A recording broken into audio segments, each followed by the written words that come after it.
Hey everybody, this is Kirk with an easy way to trade. Do me a favor, before you watch this video, hit the like button and then hit the subscribe button so you can be notified when we do our other videos.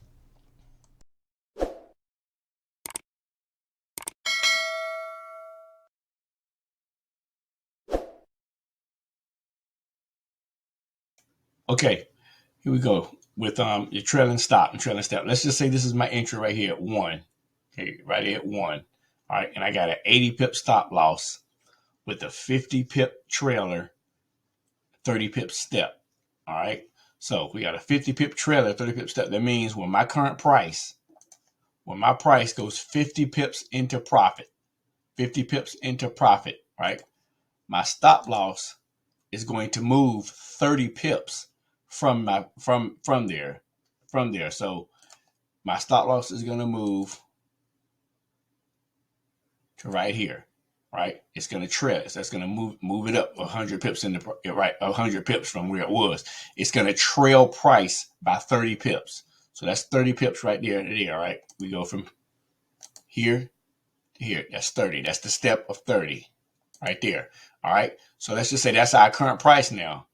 All right. So next price goes, let's just say price goes to 106. Let's say price goes right here, another 15 pips. All right. Well, price is going to move. Our stop loss is going to move, from right here. It's going to trail it by 30. So from here,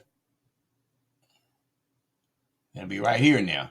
Right? Instead of here, it's then moved up another 15 pips, roughly 15 pips. All right. So now let's say our went from 650 on up to this right here. Let's just say 730. Went up another 8 pips. We're going to trail it by 30. So that's where our stop loss will be. Right. And if price ever backs down, we'll always be in the profit. All right. So just remember, no matter what your stop loss is, whatever your trailer is where price has to go. It has to go to wherever your trailer is. So if we got a 30 pip trailer, price must go from your entry 30 pips. And depending on the step, if your step is 20, then your stop loss will move 20 pips from your current price.